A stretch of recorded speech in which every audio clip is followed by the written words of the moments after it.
On nous a menti, on nous a pris pour les cons depuis 4 ans, aujourd'hui c'est terminé.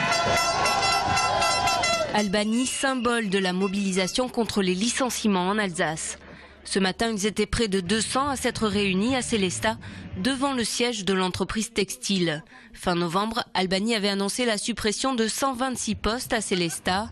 Dans le cortège des employés de l'entreprise, mais aussi du secteur automobile et de la métallurgie.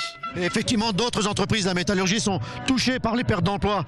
Que ce soit Clestra à Strasbourg, que ce soit maintenant Pim Industrie à Markolsheim, que ce soit Albany à Sélestat, et bien d'autres, et j'en oublie, et pour pas tous les citer, parce que ça prendrait beaucoup trop de temps, c'est inacceptable ce qui se passe. L'Alsace a perdu près de 37 000 emplois industriels depuis 10 ans.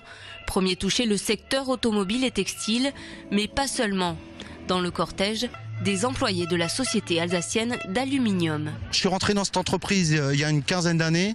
On était quasiment 1000 personnes et actuellement on n'est plus que la moitié. Donc il y a un problème et pourtant les chiffres et les bénéfices sont là chaque année, toujours plus.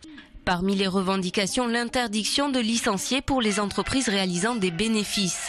Dans les esprits, l'idée d'une nationalisation fait elle aussi son bout de chemin. Quand des entreprises multinationales comme Albany fait de gros profits et qu'ils veulent supprimer des emplois, alors qu'ils font de l'argent, moi je pense que la solution de nationaliser certaines entreprises, c'est une bonne solution. Pour l'instant, il n'est pas encore question de parler de nationalisation. Pour l'instant, nous, on s'adresse aux patrons d'Albany, on leur dit les licenciements, ça suffit, quoi. Il faut préserver les emplois.